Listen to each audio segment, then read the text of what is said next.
Madam left hand ತೆಗಿ madam.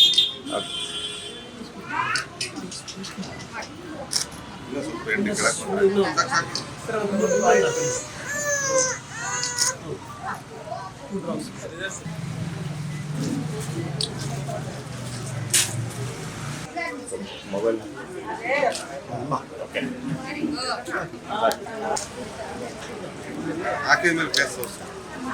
ದೊಡ್ಡ ಮಕ್ಕಳು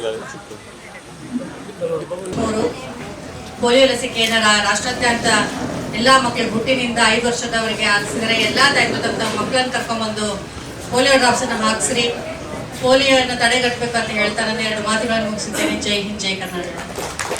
ಪ್ರತಿ ವರ್ಷದಂತೆ ನಡೆಸ್ಕೊಂಡು ಬಂದಿದ್ದೀವಿ.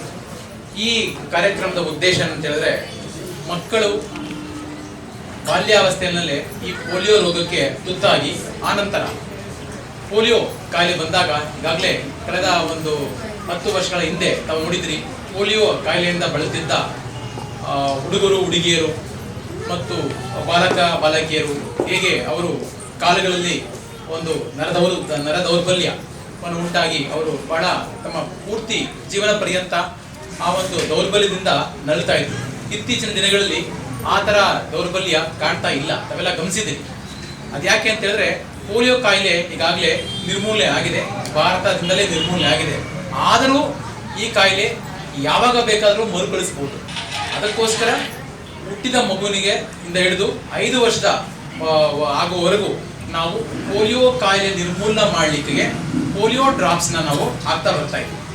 ಈ ಪೋಲಿಯೋ ಕಾಯಿಲೆಯನ್ನು ನಾವು ನಮ್ಮ ಪ್ರದೇಶದಿಂದ ನಿರ್ಮೂಲನೆ ಮಾಡಬೇಕಂದ್ರೆ ಎಲ್ಲ ಮಕ್ಕಳಿಗೂ 5 ವರ್ಷದ ಒಳಗಾಗಿ ಈ ನ್ಯಾಷನಲ್ ಇಮ್ಯುನೇಷನ್ ಡೇ ದಿವಸ ಪೋಲಿಯೋ ಲಸಿಕೆ ಹಾಕಬೇಕು. ಆನಂತರ ನಮ್ಮ ಆಸ್ಪತ್ರೆಗಳಲ್ಲಿ ನಾವು 6 ವಾರ 10 ವಾರ 14 ವಾರದಲ್ಲಿ ಹಾಕ್ತೇವೆ. ಸೊ ಆದುದರಿಂದ ಈ ಒಂದು ಪೋಲಿಯೋ ಕಾಯಿಲೆಯ ಒಂದು ಪ್ರಾಮುಖ್ಯತೆ ಬಹಳಷ್ಟಿದೆ. ದಯವಿಟ್ಟು ಇದು ಯಾವುದೇ ರೀತಿಯಾದ ಇದರಿಂದ ಅನಾನುಕೂಲ ಆಗುವುದಿಲ್ಲ ಅಂತ ಈ ಮಾತುಗಳನ್ನ ಹೇಳ್ತಾ, ತಮ್ಮೆಲ್ಲರಿಗೂ ಈ ಒಂದು ದಿವಸದ ಪ್ರಾಮುಖ್ಯತೆ ಬಗ್ಗೆ ತಿಳುವಳಿಕೆ ಮೂಡಿಸ್ತಾ, ತಮ್ಮೆಲ್ಲರಿಗೂ ಶುಭ ಹಾರೈಸ್ತಾ, ತಮಗೆ ತಮ್ಮ ಮಕ್ಕಳಿಗೆ ಪೋಷಕರೆಲ್ಲರಿಗೂ ಒಳ್ಳೆಯದಾಗಲಿ ಅಂತ ಹೇಳಿ ಭಗವಂತನಲ್ಲಿ ಪ್ರಾರ್ಥನೆ ಮಾಡುತ್ತಾ ತಮ್ಮೆಲ್ಲರಿಗೂ ಮತ್ತೊಮ್ಮೆ ಧನ್ಯವಾದ ಸಲ್ಲಿಸ್ತಾ ಇದ್ದೀನಿ.